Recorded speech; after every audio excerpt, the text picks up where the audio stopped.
गुरुर्देवो महेश्वर गुरुर्साक्षात् परब्रह्म तस्मै श्रीगुरवे नमः। कृष्णाय वासुदेवाय हरये परमात्मने प्रणतक्लेशनाशाय गोविन्दाय नमो नमः। कृष्णाय वासुदेवाय देवकीनन्दनाय च नन्दगोपकुमाराय गोविन्दाय नमो नमः। वसुदेवं सुतं देवं कंसचाणूरमर्दनं देवकी परमानन्दम् कृष्णं वन्दे जगद्गुरुम्।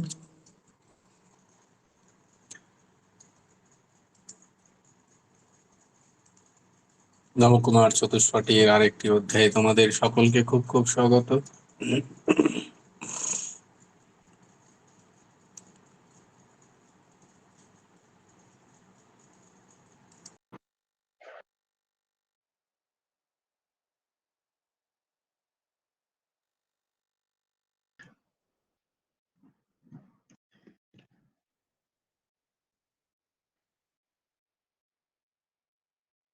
আমরা আজকে কি করবো? আজকে ভাগবত আছে, তাই না?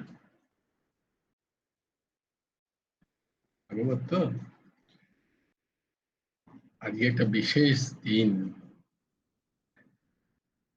আজকে হচ্ছে নারদ মুনির জন্ম। গতকাল ছিল শ্রীমদ্ ভগবদ গীতার জন্মদিন। আজকে নারদ মুনির জন্মদিন। তো যথারীতি ভক্তপ্রবরের আজ্ঞা হলো যে তাহলে আজকে নারদ মুনি নিয়ে আমরা কিছু শুনতে চাই, যেহেতু এত সুন্দর একটা দিন। ঠিক আছে, তাহলে তাই হোক। নারদ মুনি নিয়ে আমরা শ্রবণ করব। পরমহংস ঠাকুর শ্রী শ্রী হেমন্ত দেবজির রচিত একটি প্রবন্ধ আছে, দেবর্ষি নারদের জগৎ পবিত্র গুণাবলী ও জগৎ পাবন উপদেশাবলী, এরকম একটা প্রবন্ধ আছে। যদিও সে তার আধার করে বলতে পারলে খুব ভালো হতো, কিন্তু আমি একদম সময় পাইনি সারাদিন। যখন থেকে অনুরোধ এসছে তারপর থেকে আমি বিন্দুমাত্র সময় পাইনি। এই মাত্র দৌড়তে দৌড়তে এসে তোমাদের সামনে, তাই জন্যই এত দেরি হয়ে গেল।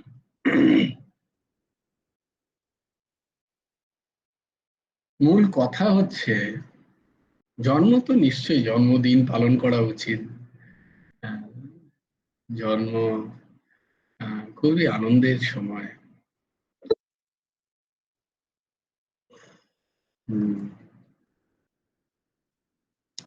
কিন্তু যেটা বরাবর এই দাসের সবার কাছে অনুরোধ হয়, আহ, হাত জোর করে, যে জন্মটা কোথায় হওয়া উচিত? জন্মটা হওয়া উচিত আমাদের হৃদয়ে, তাই না? যেটারই আমি জন্ম শতাব্দী পালন করছি বা যার আমি জয়ন্তী পালন করছি, সেই জয়ন্তী পালনের উদ্দেশ্য এই নয় যে মাইক বাজিয়ে খানিকটা গান ধরে সবকিছু ওই দিন মনে করলাম, পরের দিনই আর তার বিন্দুমাত্র কোন রকম তার ভাব নেই, তার যে প্রচলিত ভাবধারা, তার অনুসরণ নেই, তার শিক্ষার অনুসরণ নেই, তার চরিত্রের কোনো গল্প নেই। বেশিরভাগ ক্ষেত্রেই তাই হয় না? দেখো, স্বাধীনতার ঠিক স্বাধীনতা দিবসের 15ই আগস্ট ঠিক হওয়ার 1 সপ্তাহ আগে থেকে দেখবে চারিদিকে ইন্ডিয়ান ফ্ল্যাগ বিক্রি হচ্ছে। হ্যাঁ, সবাই রাস্তায় রাস্তায় ইন্ডিয়ান ফ্ল্যাগ বিক্রি করছে। ঠিক স্বাধীনতার দিন সকালবেলা দেখবে, যেহেতু বোম্বেতে এই গান প্রায় শোনা যেত, है मेरे वतन के लोगों, जरा याद करो कुर्बानी, वो शहीद हुए हैं जिनको যারা ইয়াদ করো কুরবানি। গানটা আমার ওইখানেই শুনে শুনে মুখস্থ হয়েছে কিন্তু, হ্যাঁ। তো থ্যাঙ্কস ফর যারা বাজান তাদের জন্য। সেদিন মাইক বাজাতে হবে, এই গানগুলো বাজাতে হবে। তারপরে সেদিন যেহেতু ছুটির দিন সবাই মিলে আড্ডা চাই। হ্যাঁ, আর সন্ধ্যাবেলা বসতে হবে কিন্তু, হ্যাঁ। তাকে তোমরা ব্যাপারটা বোঝো না, বোম্বেরা বোঝে। তো বিষয়টা হলো গিয়ে, আচ্ছা সেদিন ড্রাই ডে, মানে সেদিন মদ বিক্রি হয় না কোথাও, মদের দোকান বন্ধ থাকে, তাই জন্য তার আগের দিন সন্ধ্যেবেলা তুমি যদি বোম্বেতে বেরো দেখবে মদের দোকানে প্রচন্ড ভিড়। হম। আমি কিন্তু কারোর নিন্দা করছি না, আমি করছি যে এই হচ্ছে আমাদের আপামর জনসাধারণের কোনো বিষয়কে উদযাপনের ভাব। এই নারদ জয়ন্তী, কিন্তু না, নারদ মানে তোমাদের আগেই বলেছিলাম যে নারদ মানে হচ্ছে এমন, যার দর্শন পেলে ভগবানের দর্শন হয়নি এমন কোনো চরিত্র কোথাও পাওয়া যায় না, কোনো পুরাণে নেই, কোনো গ্রন্থে নেই। যেখানেই যার সাথে একবার নারদ মুনি কৃপা করেছেন তাকে দর্শন দিয়ে, আর ভগবত দর্শন হয়েছেই হয়েছে। এটা কি বলা হয়, না রদ, जिसको रद नहीं कर सकते। अब ये नारद है कौन? তো নারদ মুনি যদি দেখা যায় তিনি কেন ভগবানের পার্ষদ হলেন, না তার চরিত্রের অপূর্ব অপূর্ব বৈশিষ্ট্য, গুণাবলী। তাই জন্য এই নারদ, নারদের মতো যে চরিত্র, নারদের মতো যে গুণ, নারদের মতে যে ব্যবহার, তার মতো যে চারিত্রিক বৈশিষ্ট্য সম্পন্ন গুণাবলী সম্পন্ন যেই হবে, সেই ভগবৎ পার্ষদের অধিকারী হবে। এইটা আমাদের জানা দরকার। আগেও একদিন আমরা ভগবান নারদ নিয়ে, নারদ মহামুনি নিয়ে আমরা কথা বলেছি, তাই না? যে তার মা কি ছিলেন, তারপরের জন্মে কি হলো, আমরা ভাগবতে তার আলোচনা করেছি। কিন্তু আজকের আলোচনার বিষয় যে জয়ন্তী কেন, এই ব্যক্তিত্ব গুলোকে আমরা মনে করব। দুদিন আগেই আমি একটা জায়গায় শুনছিলাম, এক মহাপুরুষ বলছিলেন যে আগেকার যে পাঠ্যপুস্তকগুলো ছিল সেখানে মহান মহান ঋষিদের কথা লেখা থাকতো, যারা লোকোত্তর মহাপুরুষ, তাদের কথা, তাদের চরিত্র, তাদের জীবন, আহ, এই সমস্ত লেখা থাকতো। সেইগুলো আমরা অনুসরণ করার চেষ্টা করতাম, আমরা যারা সেগুলো শ্রবণ করতাম, ভেতরে ভেতরে মনে হতো দেখো এরা এত বড় মানুষ হয়েছে, সবাই এদেরকে চেনে, তো এদের গুণাবলী কেন না আমাদের মধ্যে আসুক।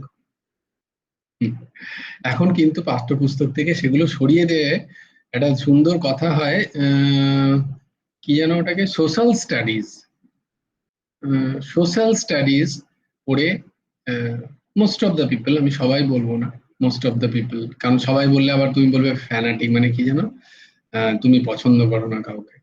তো most of the people unsocial হয়ে যাচ্ছি আমরা। পড়ছি সোশ্যাল স্টাডিজ কিন্তু আমরা আনসোশ্যাল হয়ে যাচ্ছি। আমরা শুধু নিজেরটা ভাবতে শিখছি, সোসাইটিতে কি হচ্ছে আমার প্রয়োজন নেই, পাশের লোকটার কি হলো আমার দেখার দরকার নেই, সে মরলো না বাঁচলো আমার প্রয়োজন নেই। সোশ্যাল স্টাডিজে আমায় কিন্তু 95% আনতে হবে। What is the point? এই সমস্ত খোকলা জীবনচরিত নিয়েই আমরা আজকে সমাজে সবাই চলছে, আমরাও চলছি। তাতে কি লাভ হচ্ছে, আখেরে কি প্রগতি হচ্ছে? তা তো আমরা দেখতেই পাচ্ছি। তো নারদ জয়ন্তী যেহেতু, যখন আমাকে অর্ঘ্য বাবা বললো যে নারদ সম্বন্ধে বলবেন, তখন আমার মাথায় এলো না আমাদের আলোচনাটা একটু অন্যরকম হওয়া উচিত। হ্যাঁ, নারদ কে ছিলেন, তার মায়ের নাম কি ছিল, বাবার নাম কি ছিল, কি সাধন করেছিলেন, তারপরে ভগবানের এক ঝলক পেলেন, এইসব আমরা শুনেছি কাহানি। তারপরে তিনি আবার ভগবানের পার্ষদ হলেন, তিনি নাম বেলান সবার কাছে, তিনি বলছেন, হ্যাঁ, চতুশ্লোকী ব্যাসদেবকে এসে বলছেন, এইসব আমরা শুনেছি। কিন্তু সেটাই নয়। নারদ এই জন্যই সর্বত্র পূজিত নন। নারদ পূজিত কেন? তার চরিত্রের গুণের জন্য। অপূর্ব অপূর্ব তার গুণ। তাই জন্য তিনি ভগবানেরও পার্ষদ এবং লোকোত্তর মহাপুরুষ, এবং তিনি গুরুরূপে সর্বত্র বিরাজ করেন। তিনি নাম শ্রবণ করান সবাইকে।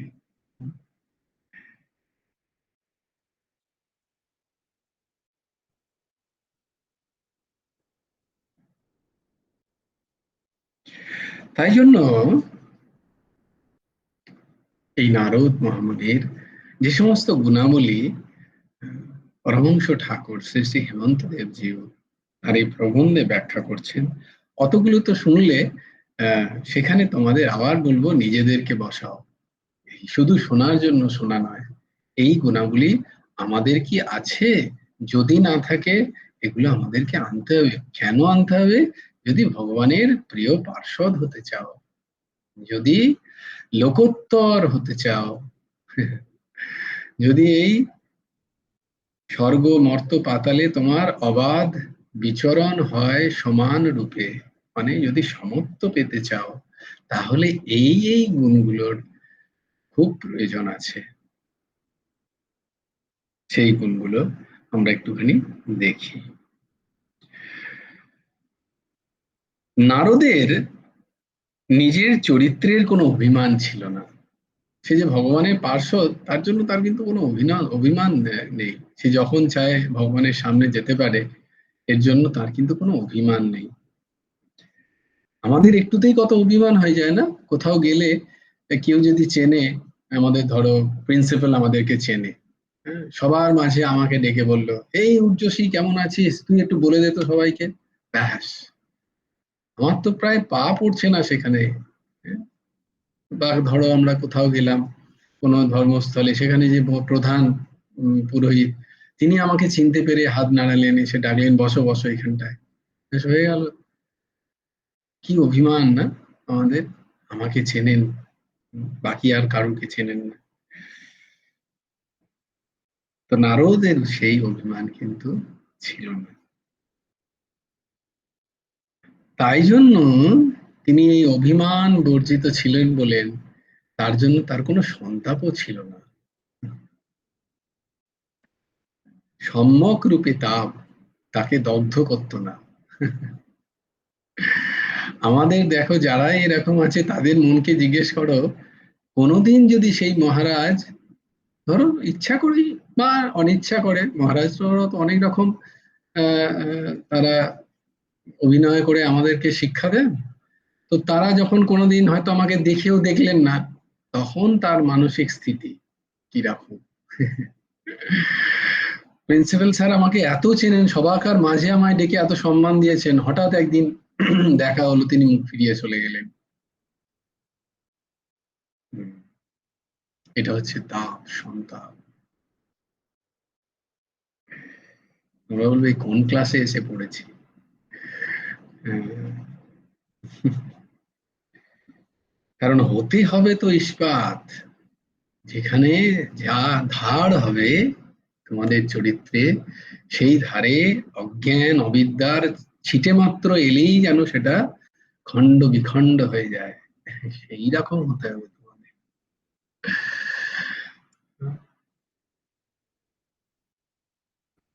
যদিও কষ্ট হয় স্বাভাবিকভাবে, অভিমান যখন ভাঙে। কারণ অভিমানের মূল জানো কি? অভিমানের মূল হচ্ছে অহং। কারোর প্রতি অভিমান হচ্ছে মানে জানবে তার ব্যবহার নয়, আমাদের অহমের কারণে, আমাদের অহংকার বেঁচে আছে বলে আমাদের অভিমান হয়, এই আমার সাথে কথা বলেনি, ও এতদিন ফোন করেনি, আমার বিপদে সে একটাও ফোন করলো না, সে তো একবার আসতে পারতো, এই তো কাছেই ছিল, একবার কি আসতে পারতো না? অভিমান, আমি আর তার সাথে কোনোদিন কথা বলবো না।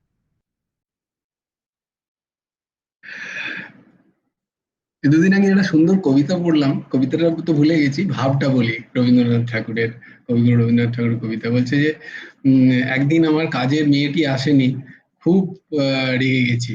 হ্যাঁ, নিজেকে রান্না করতে হচ্ছে, নিজেকে কাপড় কাচতে হচ্ছে, কোনো জিনিস আমি তো নিজেই জানি না কোন জিনিসটা, কাঁচা জামা কাপড় গুলো কোথায় আছে, সেগুলো বার করতে গিয়ে খুব গালাগালি করছি তাকে মনে মনে। তো পরের দিন যখন সে এলো, আমি বৃদ্ধ, আর পরের দিন যখন সে এলো তাকে বলবো যা দূর হয়ে যায় এখান থেকে, আমি তোর সাথে কথা বলবো না। তখন সে মুখ নিচু করে বলল যে কালকে দুপুরবেলা আমার ছোট মেয়েটা মারা গেছে। খানিকক্ষণ তো খুব আঁচুমিচু করে রইলো, তারপরে বলল যে বাবু, কালকে দুপুরবেলা এরকম একটা ঘটনা ঘটেছে, আমি তাই আসতে পারিনি। কবিতাটা সেইখানে শেষ আর কি। অসাধারণ একটা কবিতা, ছোট্ট কবিতা। তো আমরা যে অভিমান করি বা আমরা যে ধারণা নিয়ে চলি অন্যদের সম্বন্ধে, হতে পারে তার কি অবস্থা আমি একবার ভেবেও দেখি না। এইটা হচ্ছে অহংকার, আমি আমার অবস্থার কথাই বিচার করি, তার যে কি স্থিতি, কেন সে আসেনি, কোন কারণে, বিচার করার আগেই আমরা কি করে নিই, একটা রূপরেখা বানিয়ে নিই তার সম্বন্ধে, হবে হয়তো, না না এরকমই হবে নিশ্চয়ই, তুমি জানো না, এটাই হয়েছে হয়তো, দেখো অল আর হয়তো। এখন এগুলো শুনলে না কানে লাগে খুব, যখনই কেউ এই ধরনের কথা দেখবে তুমি বেশিরভাগ সময় এইরকমই বোধহয় হবে, জানিস তো এরকমই বোধহয় হবে। তুমি বলো বোধহয়টা কি করে, তুই কি জানিস, দেখেছিস? না আমি দেখিনি, কিন্তু বোধহয় এরকম হবে। অল প্রেডিকশনস, তুমি দেখবে, নিজে একবার দ্রষ্টা হয়ে চারটে মানুষের গল্প শুনবে, দেখবে সেখানে 90% হচ্ছে প্রবাবিলিটি নিয়ে কথা হচ্ছে, এই হয়তো হবে, এইটা হয়তো হয়েছে, সেখানে কোনো প্রবেশ নেই কারুর, কারুর প্রপার সেই জ্ঞানও নেই সেখানে। সেখানে সে অপরের সম্বন্ধে একটা রূপরেখা বানাচ্ছে, দুজন বললে হ্যাঁ তুই ঠিক বলেছিস, কে বলে বাজে, তুই বাজে বলেছিস, এইটা এরকম হবে, হ্যাঁ বলতে এও ঠিক, দুজন আছে আমার মতো যারা দেশলাই জ্বালা। তো বি ভেরি কশাস, যদি নারদ হতে হয় তাহলে প্রথমেই বলছে নিরভিমান হতে হবে। নিরভিমান হলে কি সব থেকে উপকার কার, তোমার নিজের, কারণ তাপ তোমায় দগ্ধ করতে পারবে না, সন্তাপ তোমায় জ্বালাবে না, কে এলো কে গেল তাতে তোমার কোনো যায় আসে না। নিরভিমানী, হ্যাঁ, নারদের এই গুণ, প্রথম গুণটাতেই এত সময় চলে গেল আমাদের, তারপরে গুণ গোনাতে গেলে শুধু যদি গুনিয়ে যাই তাহলে দেখে না। নারদের শাস্ত্র জ্ঞান চরিত্র সর্বদাই অস্খলিত ছিল, কখনো খলম হতো না। হ্যাঁ, কারণ ভগবানের পার্শ্বদ, তাই অক্ষয়, ভগবান বলছে না, নারায়ণ পরাক্ষরঃ, নারায়ণ পরাক্ষর, নারায়ণের কোনো ক্ষয় নেই, কোনো চ্যুতি নেই, অচ্যুত ভগবান, তার পার্শ্বদ এরকম। তো সেই রকম নারদের ক্রোধ ও চপলতা কোনোদিন ছিল না। নারদের কি নেই, ক্রোধ নেই, চপলতাও নেই। তিনি নির্ভীক পুরুষ ছিলেন। জয় গুরু রাধেশ্যাম। বলো। চপলতা, চপলতা মানে? চপলতা মানে শুক্লাদি নেই, হ্যাঁ আছে। চপলতা মানে চঞ্চলতা, চপল মানে হচ্ছে চঞ্চল, হ্যাঁ, চঞ্চলকে চপল বলা হয়, মানে যে এক জায়গায় স্থির নয় তাকে চপল বলা হয়, চপল স্বভাব, চপলতা। হুম। তার মধ্যে চপলতা নেই, নির্ভীক পুরুষ ছিলেন, কর্তব্যে তৎপর। শ্রী নারদের বাক্যে বাসনামূলক বা ক্রোধমূলক কিছু ভাব থাকতো না, সেজন্য তিনি সে ভগবানের পরম সেবার যোগ্য ছিলেন। শ্রী নারদ আধ্যাত্মবিদ ছিলেন, তেমনি ক্ষমাশীলও ছিলেন। গুনে যাও কতগুলো, কি কি হলো, ক্রোধ নেই, চপলতা নেই, নির্ভীক, কর্তব্যে তৎপর, বাক্যে বাসনামূলক কোনো বিষয় নেই, তার বাক্যে সবসময় ভগবানের কথা। তিনি আধ্যাত্ম তত্ত্ববিদ। তিনি আধ্যাত্ম তত্ত্ববিদ ছিলেন, ক্ষমাশীল ছিলেন, সরল হৃদয়, অত্যন্ত সত্যবাদী। নারদ সকলের অপেক্ষা বিনয়, অত্যন্ত বিনয়পূর্ণ। সেই বিনয়ের তিনি তপস্যা করতেন, তাই জন্য তিনি সর্বত্র পূজিত। আবার তিনি সুশীল ছিলেন, সাত্ত্বিক অন্নভোজী, তেমনি সকলের প্রতি তিনি আদরশীল ছিলেন, সবাইকে আদর করতেন। তার ভিতর বাহির সবটুকু এক ছিল এবং শুদ্ধ ছিল। ও পেন্সিল দিয়ে লিখে হবে না, মনে লেখো, যদি হৃদয়ে লেখো নাম, সে নাম রয়ে যাবে। তো সকলকে সত্য, মধুর ও হিতকর বাক্যে নারদ মুনি তুষ্ট করতেন। নারদ কাহারও প্রতি স্পর্ধা রাখিতেন না, সেজন্য তিনি সর্বত্র আদর পেতেন। নারদ সকলেরই কল্যাণ এই আশা করতেন, পাপের লেশমাত্র ছিল না তার মধ্যে। অপরের অনিষ্ট দেখে তার করুণা হতো, আনন্দ হতো না। তিনি স্বভাবতই বিরাগী ছিলেন, বৈরাগ্য তার স্বভাব সিদ্ধ ছিল। সহনশীল ছিলেন, কখনো কাহাকেও অপমান করেন নাই। তিনি সর্বত্র সমদৃষ্টি সম্পন্ন ছিলেন, তাহার কেউ প্রিয় কেউ অপ্রিয় ছিল না। कबीर खरा बाजार में सबका मांगे खैर, ना किसी से दोस्ती ना किसी से बैर। ভাই ও যা রা এ আমার বন্ধু, এই কেমন আছিস রে, ও যাচ্ছে, ও আমার শত্রু, মুখটা ঘুরিয়ে নে, এই ও যাচ্ছে, মুখটা চলবে না, নারদ যদি হতে চাও অবশ্য। দেবর্ষি কোনো বিষয়ে কোনো আসক্তি ছিল না, তার ব্যবহারে, তার মধ্যে কোনো সংশয় ছিল না। তিনি মহান বক্তা ছিলেন, তিনি বক্তাও ছিলেন মহান। তিনি সমস্ত কলায় পারদর্শী ছিলেন। তিনি লালসা বর্জিত ছিলেন, তার মধ্যে লোভ ছিল না। হ্যাঁ, বিষয় নিয়ে তার কোনো দ্বন্দ্ব ছিল না। ভগবত ভক্তি বশে নারদের সমস্ত দোষ সমূলে নষ্ট হয়। আর সেই ভগবানে ভক্তি অত্যন্ত দৃঢ় ছিল, অন্তঃকরণ নির্বিকার। কত গুণ! এই তুই, আমি বললাম বলে তুই ছেড়ে দিলি কেন লিখতে? পিয়ালি ও লিখছিল বেচারা, আমি টুকে দিলাম বলে লিখল না। এই দৃঢ় থাকবি, আমি যেটা করছি আমি সেটা করছি, সে যে যা বলুক। তো তার কখনো মন চঞ্চল হয়নি, কখনো নিজের প্রশংসা নিজে করতেন না। আরে আমি ছিলাম বলেই তো হলো, তোরা কি জানিস কে করলো? আমি। তিনি সমস্ত মনুষ্যের ভিন্ন ভিন্ন চিত্ত দেখেও, এটা সবচেয়ে বড় গুণ ছিল নারদের, চারিদিকে ভিন্ন দেখতো, অসুরকেও দেখতো, দেবতাদের দেখতো, কিন্তু কারোর প্রতি কোনো আলাদা আলাদা ব্যবহার নয়, সবার প্রতি একই ব্যবহার নারদের। এইটা, তিনি সকলের সহিত কোমল বাক্য ব্যবহার করতেন, কারোর নিন্দা করতেন না। শাস্ত্রের নিন্দা তিনি কখনো করতেন না, কোনো ব্যক্তির নিন্দা কখনো করেননি। এক জায়গায় পড়ছিলাম, দেখো সব জায়গায় মহাপুরুষরা ঠিক একই জায়গায়, কোনো চাইনিজ মহাপুরুষের বাক্য ভুলে যাচ্ছি, তিনি বলছেন যে মানে ভাবটা এরকম যে সামান্য পাপ থেকে তুমি যখন কোনো গর্হিত পাপ করবে আর কি, মানে জেনে পাপ করবে, অজান্তে কোনো পাপ হলো ঠিক আছে, জেনে পাপ কিন্তু অজান্তের পাপের থেকে প্রায় 50 পা দূরে থাকো, মানে এইরকম ভাবে তিনি তার ভাবটা প্রকাশ করছেন আর কি, মানে চেষ্টা করো জেনে শুনে কোনো পাপ না করা। আর নর্মাল পাপের থেকে তিনি বলছেন 72 পাপ, জানি না 72-এর কি সেখানে ডিনোশন আছে, তার ব্যাখ্যা নেই। তিনি বলছেন 72 পাপ দূরে থাকবে অপরের নিন্দা, অপরের সমালোচনার থেকে, পরনিন্দা পর সমালোচনা পরাচলন থেকে।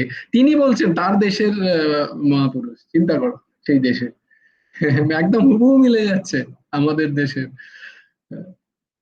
তো যিনি ঠিকটা বলবেন তিনি তো সব সব জায়গায় সেটা ঠিক, সত্য সব জায়গায় ঠিক।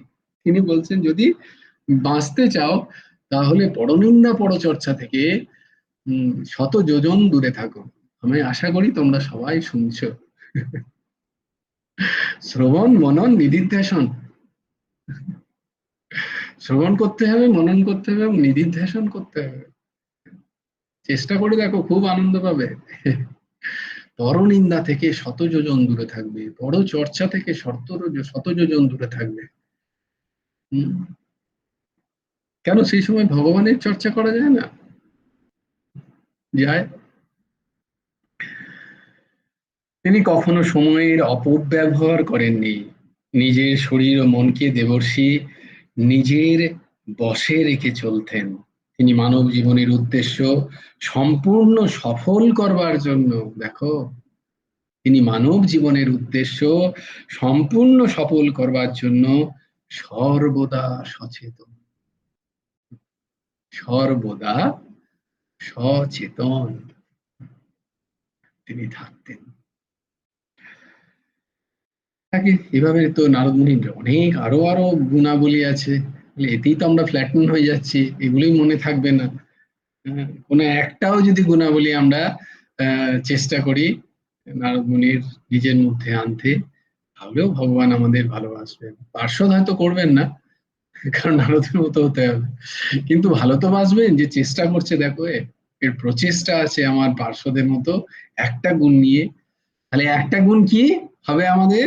আমরা চেষ্টা করব যে আমরা যেন কখনো কারুর পেছনে কোনো কথা, পরনিন্দা পরচর্চায়, সেটা যেই হোক না কেন, হুম, আগেও বলেছি, সেটা কিন্তু যেই হোক না কেন, সেই থেকে শত যোজন দূরে থাকবে,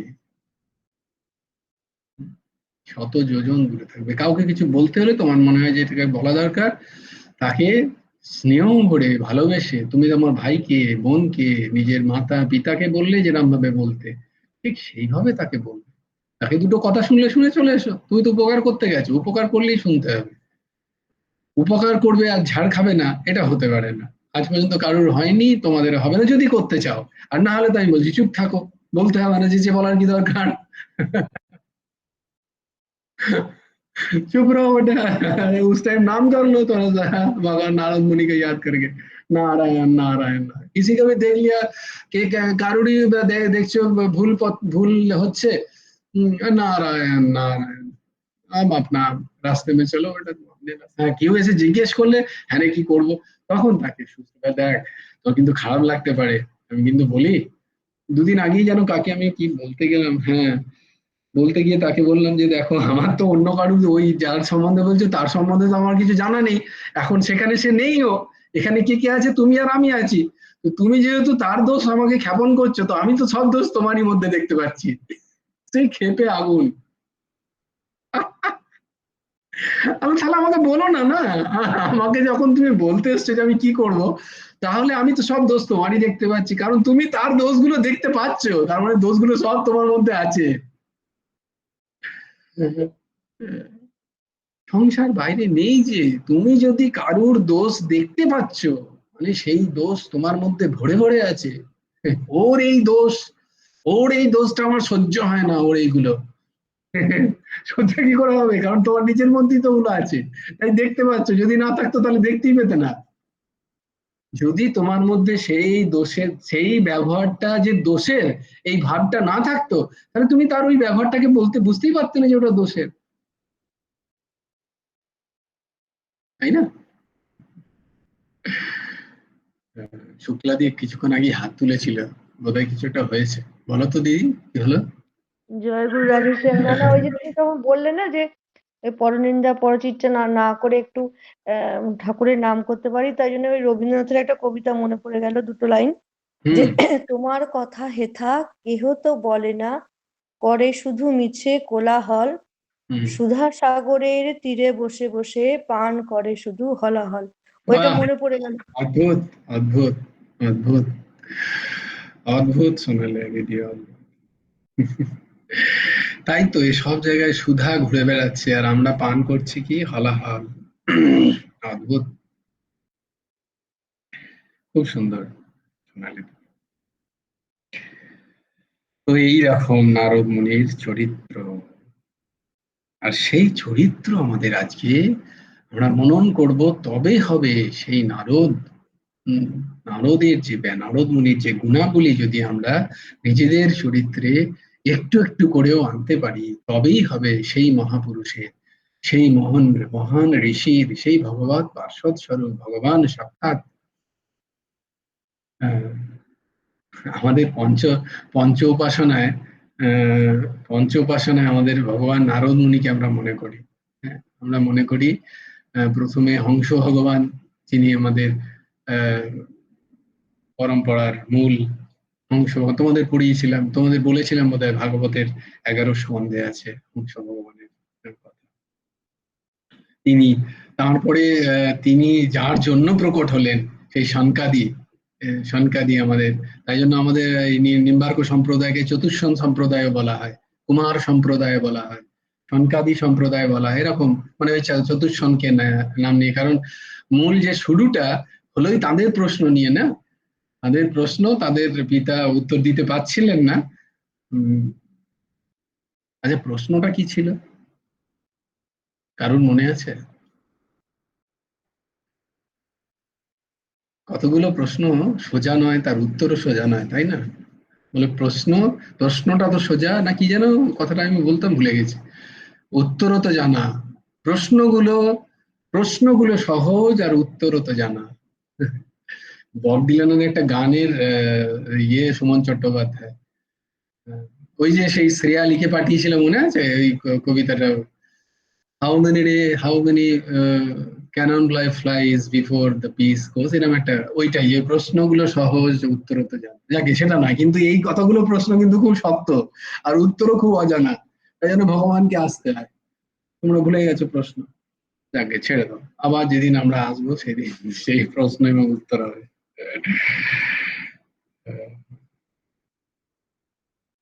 প্রশ্নটা হচ্ছে যে চিত্ত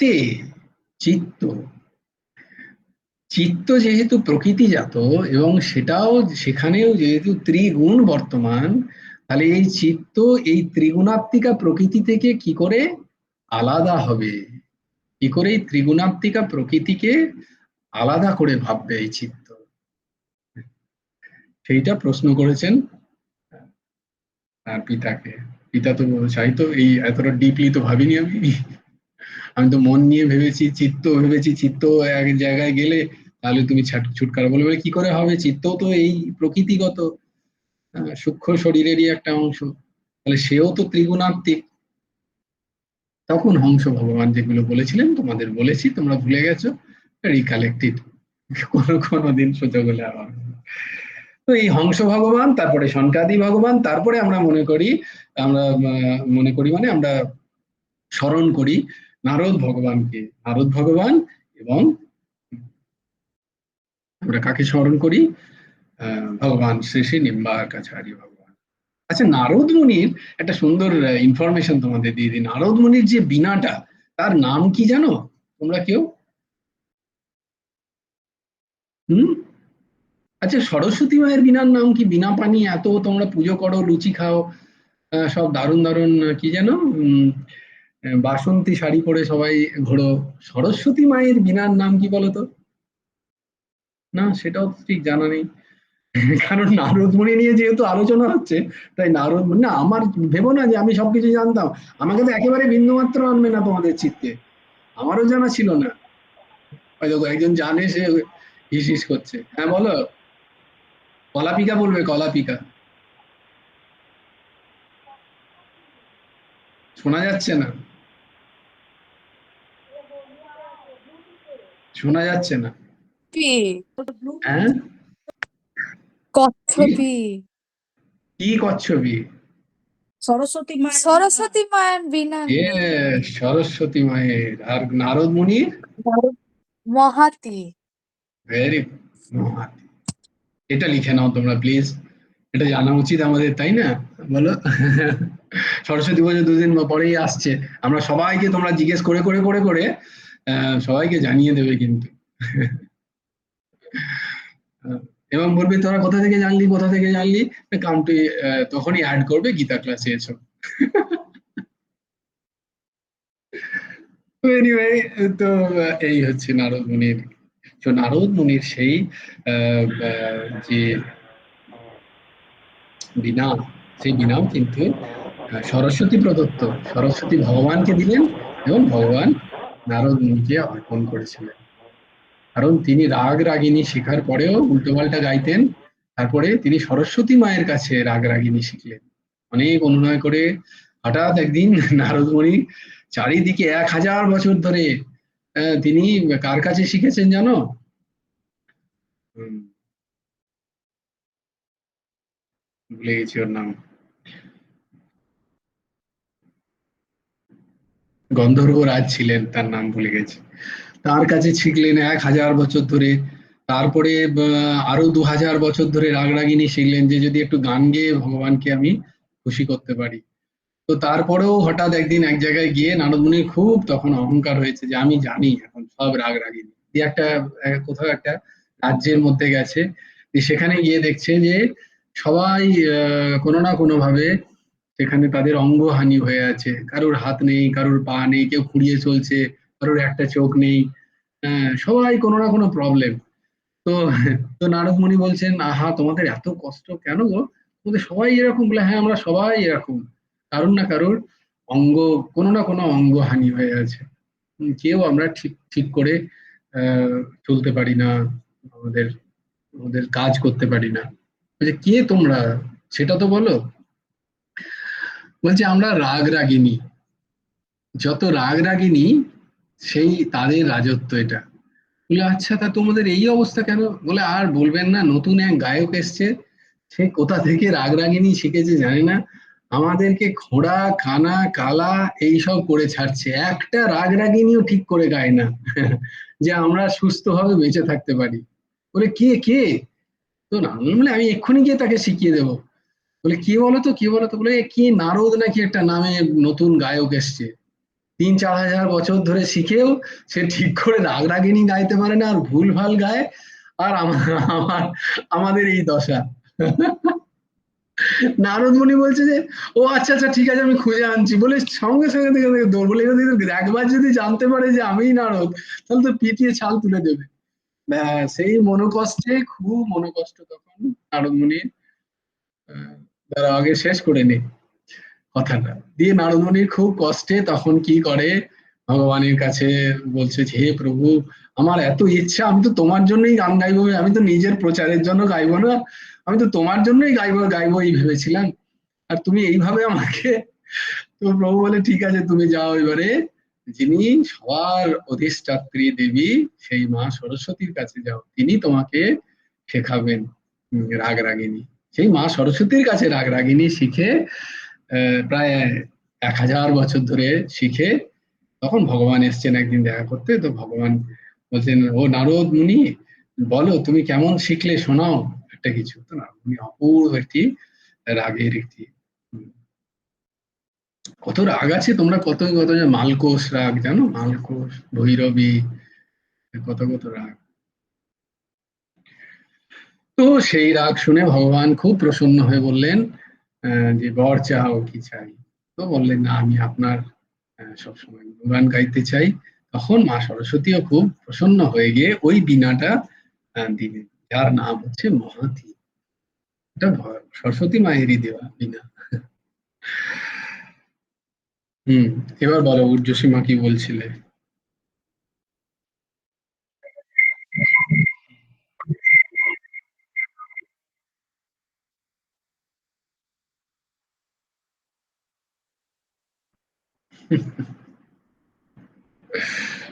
হুম, তখন তো নারদমণি নারদ হয়নি না,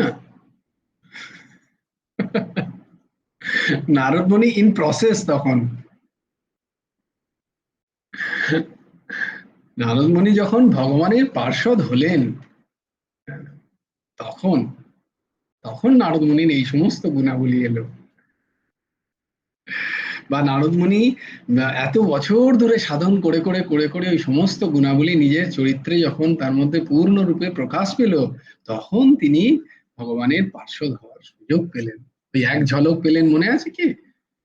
ভগবানের একটা ঝলক পেলেন, দিয়ে নারদমণি যে এক ঝলক পেয়ে নারদমণির তো অবস্থা খারাপ, কোথায় কোথায় কোথায় প্রভু দেখছেন। তখন প্রভু আকাশবাণী করলেন, নারদ তুমি এই জন্মে, এই দেখো তোমার প্রশ্নের উত্তর ভগবানই দিচ্ছেন, বলছে তুমি এই জন্মে আর আমার দর্শন পাবে না। কেন না, বাসনা থাকতে আমার এই শুদ্ধ স্বরূপের দর্শন হয় না, নির্বাসনা হতে হবে। তুমি আরেকটু সাধন করো, তোমার হয়ে গেছে, তুমি অনেক ভক্তিমান, তাই জন্য তোমাকে আমি তোমার কি বলে মোটিভেট করার জন্য, তোমাকে পজিটিভ মোটিভেশন দেওয়ার জন্য যে তুমি পারবে, তাই জন্য তোমাকে এই এক ঝলক দেখিয়েছি।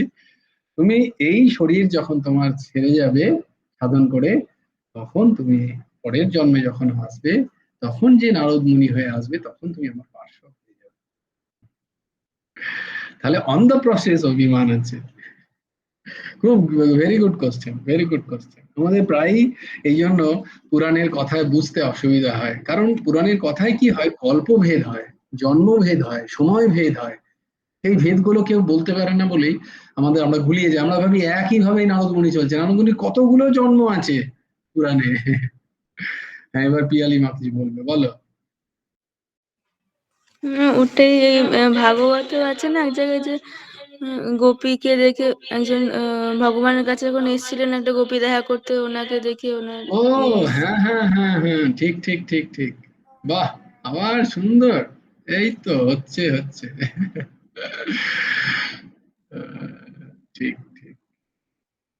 হ্যাঁ, এখানে নারদ মুনির ব্যবহার হচ্ছে, তখন নারদ মুনি কি বলে, তিনি তো সিদ্ধ মহাপুরুষ।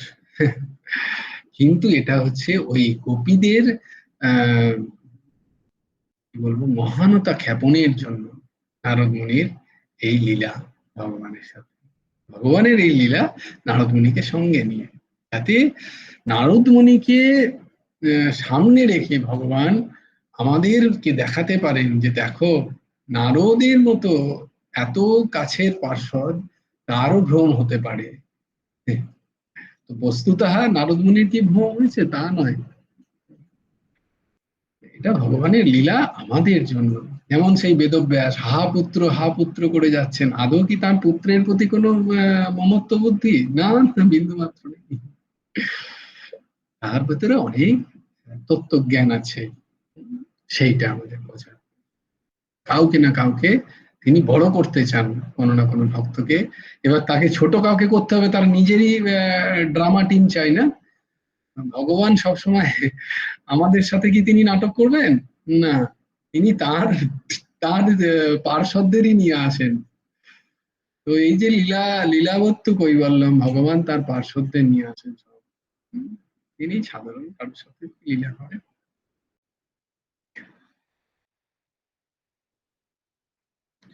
এইভাবে আমরা নারদ মুনির গুণাবলী দেখতে পেলাম। আর নাই নারদ মুনির অনেক অনেক উপদেশ আছে, সেগুলো আছে নারদ ভক্তি সূত্রে। খুব অত্যন্ত সমাদৃত একটি পুস্তক। যদি কখনো এই দাসের সুযোগ হয়, নারদ ভক্তি সূত্র নিয়ে আমরা চর্চা করব। খুবই উচ্চকোটির একটি গ্রন্থ নারদ ভক্তি সূত্র। ইচ্ছা ছিল আজকে আমি সেটার ওপরে বলবো, কিন্তু সকালবেলায় ইন্দিরা মা পাঠিয়েছে, হিরাজি মা, গুরুদেবের এই লেখা প্রবন্ধ, এবং অর্ঘ্যও যখন বললো, তখন এই দাসের ভাব এলো যে নারদ ভক্তি সূত্র খুবই দরকার নেই, তার থেকে আমরা এই ঠাকুরের লেখা যেটা সেইটা নিয়ে চর্চা করবো। সেটা একদম, সে বলে না, নারদ ভক্তি সূত্র হচ্ছে সমুদ্র, আর সেখান থেকে তুলে আনা মণিমুক্ত গুলো এখানে আছে।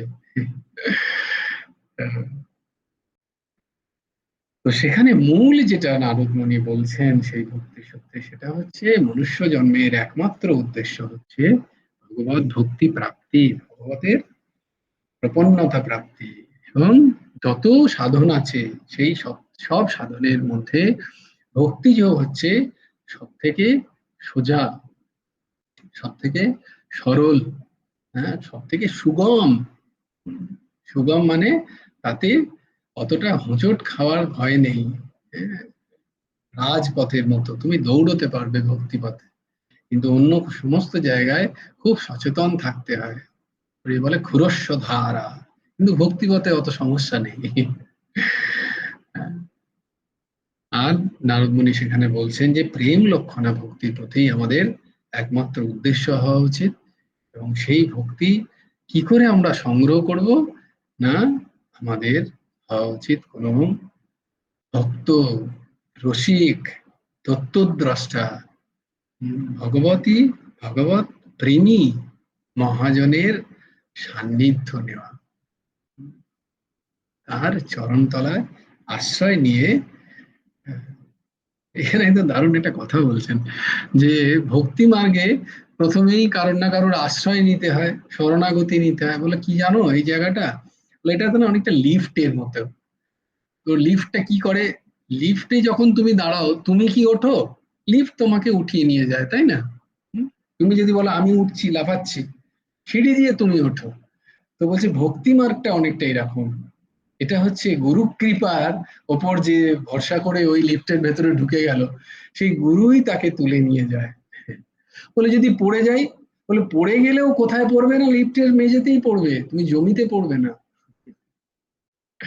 তাই যদি স্খলনও হয় কখনো, আমাদের তো হয়ই স্বাভাবিক, আমাদের কাম আছে, ক্রোধ আছে, লোভ আছে, মদ আছে, মাৎসর্য আছে, আমাদের তো স্খলন স্বাভাবিক, অস্বাভাবিক কিছু নয়। কিন্তু পড়বে কোথায়, না গুরু ক্রোরে, গুরুদেবের কোলে তুমি এসে পড়বে। গুরুদেব তোমাকে পতন হতে দেবে না। ধরে থাকলে তুমি যতই তোমার স্খলন হোক না কেন, গুরুদেব তোমাকে স্খলিত হতে দেবেন না। তুমি মাটিতে পড়ার আগে গুরুদেব তোমায় কোলে জড়িয়ে ধরবেন। এই হচ্ছে ভক্তিপথের একটা মহান মহান গুণ, যেখানে নিজে নয় তুমি যা করবে তাই, এই ভাব শরণাগতি প্রপন্ন। হ্যাঁ বলো, অর্ঘ্য বাবা বলো, অনেক সময় চলে গেছে। হ্যাঁ, জয় গুরু রাধে শ্যাম। বলো। আর নারদ ভগবানের কৃপায় আমরা আর একটা জিনিস লাভ করেছি, মানে হুম এই রাধে শ্যাম নাম। এটাও তো মানে হুম পদ্মপুরাণে যে পাতাল হুম খণ্ড, ওইখানে মানে শুনছিলাম ওই হুম হুম নাম প্রথমে তো ভগবান শ্রীকৃষ্ণ বাবা শিবকে উপদেশ করেছেন। হুম আবার হুম বাবা শিব ওই মানে ওই রাধেশ্যাম নামের যে উপদেশ, সেটা নারদ ভগবানকে করেছে। নারদ ভগবান থেকে নিম্বার্ক ভগবান, তারপর তো আমাদের এখানে আর কি চলে আসছে। আবার নিম্বার্ক ভগবান মা ললিতা সখীর কাছ থেকেও পেয়েছে, যেটা মহারাজের কাছ থেকে আমরা শুনি। শূন্য, ঠিক। রাসস্থলীর এই নাম, এটা নারদ ভগবানেরই আর কি দয়াতে আমরা করতে পাই আমরা। একদম একদম ঠিক বলেছ, খুব সত্যি কথা।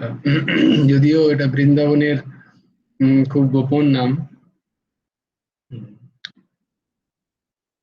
তবুও আমার যদি যদি করা যায়, হ্যাঁ, ভগবান বলছেন না যে 1 মিনিটও যদি করা যায় সারাদিনে, তাহলেও অনেক উপকার। হুম। অশেষ অঘহরম বিদুঃ, অনেক অনেক পাপ তাপ নষ্ট হয়ে যায়। ভগবান তো বলছেন যে সুখ শান্তি এসে করজোড়ে দাঁড়িয়ে থাকবে তোমার ঘরের সামনে। বোঝো দেখিনি, সুখ শান্তি এসে করজোড়ে দাঁড়িয়ে আছে, ভক্ত বলছে আমার চাই না। सुख के माथे सिल परे, सुख के माथे सिल परे, जो भगवान नाम भुलाए, बलिहारी वो दुख के, बलिहारी वो दुख के, जो पल पल नाम रटाए, जो पल पल नाम रटा, जो पल पल नाम रटा। তো ভক্ত কি চাইবে বলে, চাই না, তোরা যা, তোরা তোরা গিয়ে নাম জপ কর বরং।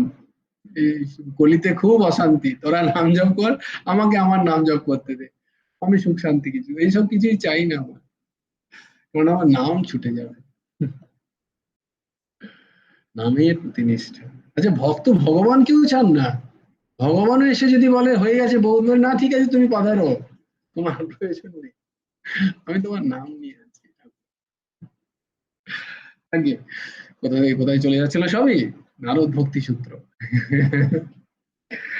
जय जय श्री राधे, जय जय नारद भगवान की जय, जय जय श्री राधे, जय जय श्री राधे, जय जय श्री राधे।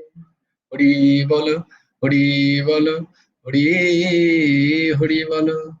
जय गुरुदेव, जय गुरुदेव, जय गुरुदेव।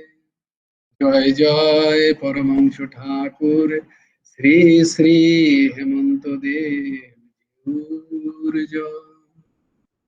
জয় গুরু রাধেশ্যাম, শ্রী গুরার্পণমস্তু, শ্রী হেমন্ত দেবার্পণমস্তু। সবাই ভালো থেকো, সুস্থ থেকো, সুন্দর